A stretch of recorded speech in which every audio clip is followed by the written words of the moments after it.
Halo semuanya, jadi di video kali ini gue kedatangan laptop gaming baru dari si Asus. Yang mana tuh laptopnya ini tuh udah sempat jadi perbincangan dari kaum-kaum pecinta laptop ataupun hardware PC. Karena di laptopnya ini memiliki prosesor terbarunya si Ryzen Mobile. Yang mana tuh kencang banget gitu dari seri sebelumnya. Jadi ini dia laptopnya si Asus TUF A15 FX506. Nah, apa betul si laptopnya ini memiliki performa yang jauh lebih kencang daripada seri lainnya maksud gue, atau mungkin dari kita kacamata konten kreator gitu ya, bisa gitu menggunakan laptop ini sebagai mesin editing? Nanti akan kita bahas, tapi seperti biasa kita harus bumper dulu.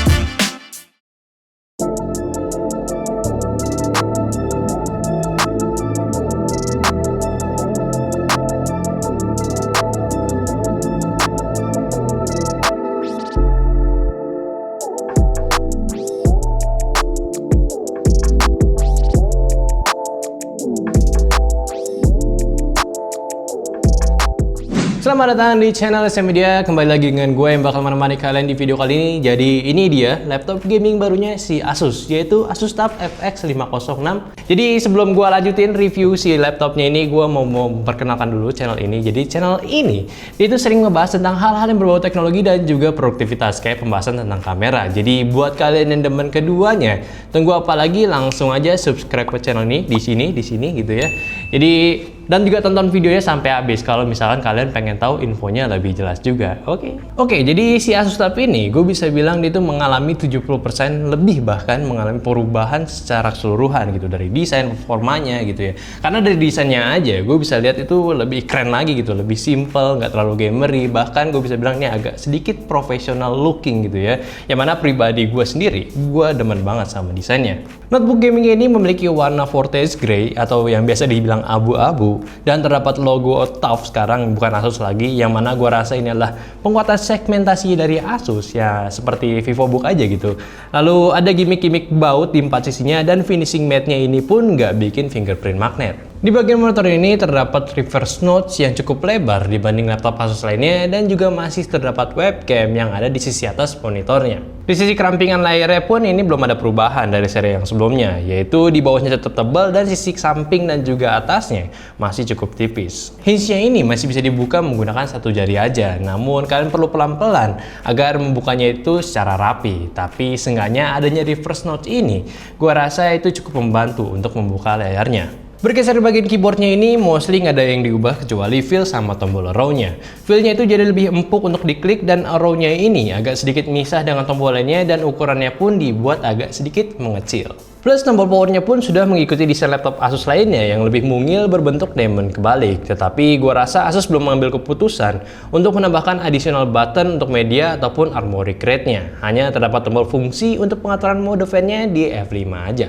Agak sedikit disayangkan juga untuk desain body keyboardnya ini, karena dia itu belum meninggalkan desain dari seri sebelumnya. Ya gua rasa sih si Asus ini nggak mau meninggalkan suruhan dari suksesor si TUF-nya ini. Tapi ya gimana lagi, buat gua pribadi kayak agak disayangkan aja.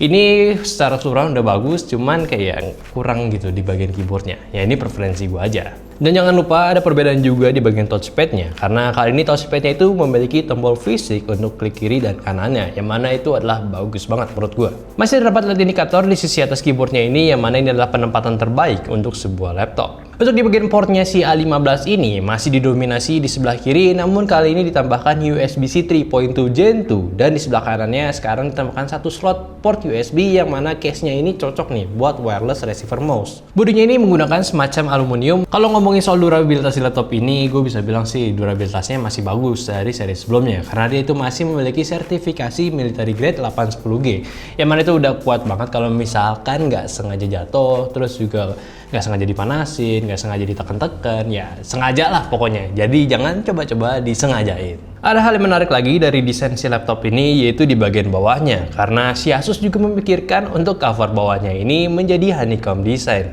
Selain lihat lebih fresh dari laptop-laptop yang udah pernah ada, Asus klaim juga bisa memberikan sirkulasi udara yang masuk itu jauh lebih baik lagi. Ya, intinya secara overall dari desain laptop ini gue tuh cukup suka, bahkan suka banget gitu, kayak di awal video aja gue bilang. Karena ya selain desain itu sekarang lebih sleek, lebih minimalis, nggak gamery, dia itu jadi lebih enak kalau misalnya kita bawa-bawa. Bahkan kalau misalkan ngomongin soal beratnya ini, karena kan dia itu gue bahas itu bagian SSD-nya gitu ya, gue belum mau bahas. Itu jadi ringan banget cuy, enak banget gitu, menarik. Dan kalau misalnya kita ngomongin spesifikasi Asus TUF A15 ini, yang gue pegang kali ini adalah SKU tertingginya, yaitu yang mana memiliki CPU-nya itu adalah Ryzen terbarunya, yaitu si Ryzen 7 4800H, yang memiliki arsitektur Renoir dengan si 8 core-nya itu, dan juga speed boost-nya itu yang katanya menarik di 4,2 GHz. Lalu untuk GPU-nya ini memiliki RTX dari Nvidia GeForce, itu adalah RTX 2060 non-Max-Q. Lalu untuk RAM-nya ini memiliki RAM cuma 8GB, namun yang menariknya ini adalah sudah memiliki speed 3600 mHz. Lalu untuk storage-nya pun juga cukup menarik, karena nggak cuma di SKU ini aja. Dia itu sudah disematkan menggunakan Nvidia, maksud gue NVMe 512GB, yang mana itu cukup kencang cuy. Dan dari spesifikasi barusan itu bisa dibilang juga dari kalangan-kalangan itu bisa bilang ini adalah laptop gaming yang memiliki harga yang cukup menarik. Jadi mungkin bisa dibilang adalah laptop budget terbaik untuk 2020. Ya gue nggak tahu sih, gue agak sedikit setuju dan bahkan nggak setuju juga. Cuma nanti gue mau bahasnya karena sekarang gue mau bahas bagian displaynya dulu. Di displaynya ini sudah memiliki ukuran sebesar 15,6 inci di resolusi Full HD dengan menggunakan panel IPS, dan untuk refresh rate-nya ini juga sudah mencapai 144 Hz. Namun sayangnya untuk akurasi warna si displaynya ini masih di 45% NTSC aja. Jadi kalau misalkan kita samakan dengan sRGB, dia itu berada di sekitaran 66% sRGB aja. Padahal kan di seri sebelumnya itu dia ada pilihan yang udah memiliki NTSC 72%. Kenapa di sini nggak ada? Bukan suatu deal breaker juga sih, karena ini adalah laptop gaming, jadi pada dasarnya kan udah mendapatkan spek yang mantap, ditambah displaynya itu sudah 144 Hz, ditambah adaptive sync untuk meminimalisir screen tearing cuy. Cuma kan kalau misalnya dilihat lagi dari kacamata gamer sekaligus content creator, ya agak sedikit jadi turn down sih, dan mungkin kalian perlu menambah sebuah monitor yang memiliki akurasi lebih baik untuk dipakai ngedit. Nah, dari displaynya udah, jadi kita balik lagi nih ke speknya. Karena dari speknya ini masih banyak hal yang mau gue bahas dari laptop ini. Oke, jujur aja, gue cukup salut dengan tindakannya si Asus kali ini merilis sebuah line up barunya si TUF-nya ini yang memiliki spesifikasi dengan harganya yang cukup oke. Bahkan bisa dibilang nih adalah murah juga cuy di kelasnya. Cuma ya, sayang beribu sayang, kita tidak akan tahu nih kenapa alasannya si Asus Indonesianya ini memangkas beberapa spesifikasinya ketika masuk ke Indonesia. Bisa dibilang buruk atau enggak juga sih buat hal yang satu ini. Ya buruknya udah pasti kan nggak akan mendapatkan sebuah laptop yang sesuai gitu dari luar negeri gitu, dari Asus pusatnya maksud gue. Dan untungnya ya pasti kalian akan mendapatkan harga yang jauh lebih kompetitif, lebih friendly lah lebih tepatnya. Jadi apa aja sih yang dipangkas dari Asus ketika memasukkan laptop si Asus TUF ini ke Indonesia? Pertama itu pasti ada RAM-nya. Kalau misalnya gue cek itu RAM-nya ini memiliki 16GB dual channel. Lalu untuk storage-nya ini memiliki 1TB NVMe juga tuh, dan yang terakhir adalah baterai kapasitas itu jauh lebih besar daripada yang ini. Jadi ya kita ambil yang baiknya aja lah. Jadi kita akan mendapatkan harga yang kompetitif dan juga friendly untuk dompet-dompet kita tentunya. Tapi selanjutnya sebelum gue lanjutin untuk pembahasan si performanya, gue mau tunjukin dulu nih benchmark yang sudah gue ambil menggunakan laptop ini. Tentunya benchmark di bagian performanya. Check it out. Nah ini dia yang menariknya dari si performa Ryzen 7 Mobile, yaitu 4800H, di mana memiliki 8 core dengan TDP 45W di arsitektur Renoir ini. Hasil benchmark Cinebench R15 dan R20-nya ini menurut gue memberikan hasil skor multi-core yang terpaut jauh dari notebook tahun kemarin. Bahkan gue rasa performanya itu udah melebihi dari prosesor desktop yang 1800X. By the way, pengetesan ini menggunakan performa turbo di Armoury Crate-nya. So memang sih yang awalnya gue heran apa betul performa Ryzen Mobile baru kali ini bener-bener kenceng. Ya sudah cukup terjawab sih menurut gue. Lalu untuk pengetesan GPU-nya ini pun memiliki standar GPU RTX 2060. Di 3D Mark menghasilkan skor Firestrike 14 ribuan, Timespy 6 ribuan. Lalu untuk port royalnya ini di 3400-an. Oke, kalau misalnya ngomongin RAM-nya lagi, ya tadi aja gue udah cukup menyayangkan ini RAM-nya cuma 8 GB. Gue rasa kalian bener-bener cepet-cepet harus untuk mengupgrade-nya biar jadi dual channel, minimal 16 GB lah. Karena kan lumayan nih buat future proof-nya gitu, dampaknya bakal kerasa. Contohnya buat main game-game gitu kan lumayan bisa nambah-nambah FPS. Dan kalau misalnya kalian mau pakai buat ngedit, juga kayaknya perlu banget buat upgrade RAM-nya. Ngomongin soal dual channel, kayaknya agak nyentil nih soal upgradabilitasnya. Jadi untuk upgradabilitas di laptop ini, si Asus TUF 15 ini, kalian akan mendapatkan satu slot tambahan untuk RAM-nya, ya pasti untuk kedua channel si RAM-nya ini. Lalu untuk si bagian storage-nya, kalian akan mendapatkan satu slot tambahan M.2 dan juga satu slot tambahan untuk si SATA-nya. Cuma untuk SATA-nya ini, kalian perlu pasangkan flex kabelnya yang ada di paketannya. Jadi in total, kalian akan mendapatkan 3 buah storage, jenis storage ke dalam laptopnya ini. Mantap banget. Gue tahu pastinya itu bakal nambahin duitnya lagi. Cuman gue rasa kalau misalnya kalian seorang gamer tapi suka ngedit dan juga udah kepincut sama laptop ini, gue rasa laptop ini pun bukan jadi limitasi buat kalian juga. Seenggaknya kalau misalkan kalian mau rajin nabung lagi, gue rasa sih buat upgrade beli RAM ataupun beli monitor tuh bukan jadi suatu masalah buat kalian. Cuma ya udahlah ya, kita stay dulu aja di defaultnya si laptop ini gitu. Udah nggak usah bahas buat upgradabilitas dulu. Jadi untuk performa si kreatornya ini, konten kreatornya ini, bakalan gue tunjukin melalui benchmark kali ini.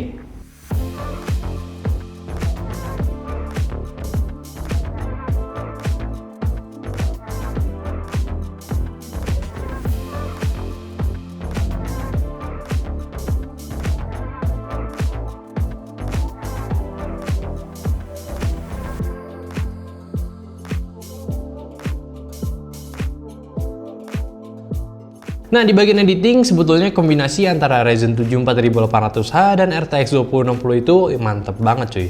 Gak kerasa masalah ngeprosesin video di Premiere ini, cuma karena memorinya ini nanggung yaitu 8 GB doang. Gue rasa agak kesulitan nih ketika memasuki ranah After Effects. Even gue mau coba testing bench pakai budget bench itu membutuhkan 12 GB minimal untuk RAM-nya. Pengetesan render pun menghasilkan waktu render yang lebih cepat daripada biasanya. Namun gue nggak mau bandingin nih, kayaknya nggak adil aja karena data-data sebelumnya ini gue masih pakai rendernya itu di Adobe Premiere versi yang lama. Basically gamenya itu udah playable di settingan ultra rata kanan di sekitaran 60 fps, bahkan untuk game-game AAA sendiri. Untuk game FPS pun yang gue coba di sini yaitu COD Warzone, gue bisa mendapatkan FPS playable-nya itu di sekitaran 70-an untuk setting mediumnya. Ya, gue suka main Warzone kalau dipakai settingan medium. Dan gue pribadi agak sedikit terganggu dengan warnanya yang agak sedikit wash out. Cuma adanya si Armoury Crate ini, sistem profilnya kali ini gue maksimalin. Gue pakai settingan FPS untuk mendapatkan warna yang lebih enak lagi. Di Armoury Crate sendiri seperti biasa kita bisa maksimalin laptopnya lagi kayak semacam mode setting performanya dari mode performa, turbo, dan juga silent. Lalu untuk lampu RGB keyboardnya pun kita bisa atur lewat Armoury Crate, dan juga untuk profile yang tadi gue coba bisa juga kita atur lewat Armoury Crate. By the way, untuk soal thermalnya di sini gue mendapatkan suhu normal idle-nya itu di sekitaran 50 derajat Celcius dan tertingginya saat di stress test menggunakan AIDA ini biasa di 90 derajat Celcius, yang mana menurut gue itu adalah suhu yang cukup wajar. Dan satu lagi, untuk audio sekarang jauh lebih baik lagi karena adanya DTS Ultra sebagai sistem audionya, yang mana audionya kali ini jauh lebih kenceng suaranya, tapi hasil yang dikeluarkan pun nggak buruk, bahkan untuk bassnya sekarang lebih kerasa lagi. Dan untuk urusan baterai sendiri pun gua rasa ini bukan suatu masalah juga. Si Asus Indonesia membawa masuk si Asus TUF-nya ini dengan memangkas baterainya itu hingga setengahnya, cuman jadi 48 Wh doang.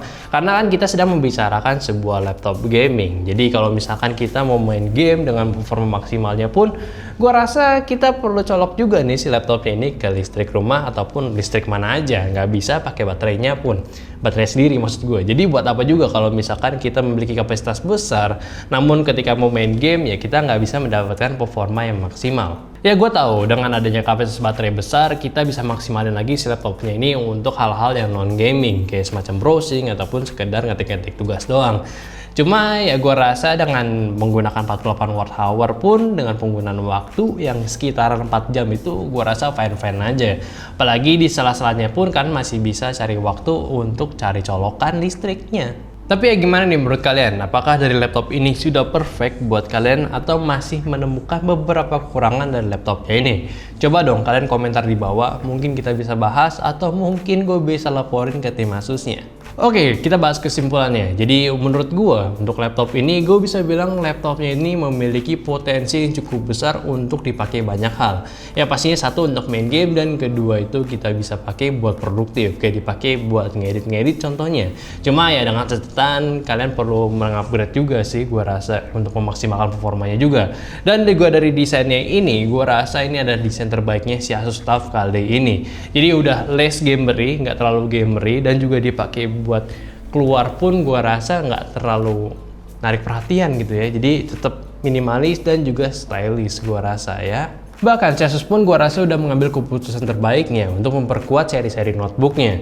Contohnya aja dari VivoBook kemarin, dia itu sudah menuliskan VivoBook langsung di cover atasnya dan juga diikuti di TUF ini. Jadi nggak heran juga kenapa si Asus TUF kali ini memiliki logo bukan menggunakan nama Asus lagi. Ya balik lagi, ini laptop memiliki potensi yang cukup besar. Besarnya pun ya tinggal kalian maksimalin lagi aja dari upgrade si isi laptopnya ini. Jadi kalau misalkan kalian seorang content creator ya tinggal tambahin aja RAM-nya dan juga tambahin monitor yang memiliki akurasi warna bagus. Dan untuk gamingnya sendiri, dia pun tinggal tambahin RAM-nya aja untuk memaksimalkan FPS tentunya. Apalagi kan ini laptop sudah memiliki layar 144Hz. Lumayan cuy, bisa nambah FPS. Dan kalau nggak salah juga laptop ini adalah laptop pertama yang masuk ke Indonesia yang sudah menggunakan CPU Ryzen 4800 atau enggak Ryzen 4000 yang terbaru lah. Jadi gue rasa laptop ini pun belum ada saingannya saat ini dari brand lain ataupun brandnya sendiri.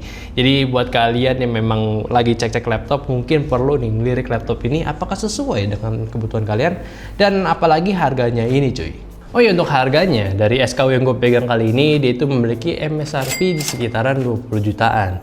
Ya wajar lah, ini kan udah pakai RTX 2060, jadi harganya memang harga segitu. Cuma kalau misalnya kalian penasaran dengan SKU lainnya yang spesifikasi lebih rendah dan juga harga tentu lebih friendly, bisa aja cek di bawah, gue bakal kasih list-list harganya buat kalian pelajari. So mungkin itu aja review gue dari laptop Asus gaming yang baru, si Asus TUF A15FX506. Terima kasih udah dengerin opini gue. Silahkan komentar aja di bawah kalau misalnya kalian nggak suka dari review gue ataupun masih ada pertanyaan dari laptop ini. Kita bakal diskusi dan juga jangan lupa kritik dan saran juga ya buat gue. Oke, udah gitu aja. Like videonya kalau kalian suka, subscribe terus channel ST Media dan klik tombol lonceng biar jadi notif squad ST Media. Dan terpenting juga share terus teman kalian kalau memang teman kalian itu lagi butuh notebook gaming yang baru. Contohnya ini tuh sangat rekomen lah buat kalian lirik. Oke, udah gitu aja. Di sini ada gue Ali sebagai hostnya dan kameramennya ada si Nanda Jati. Sampai jumpa di video selanjutnya.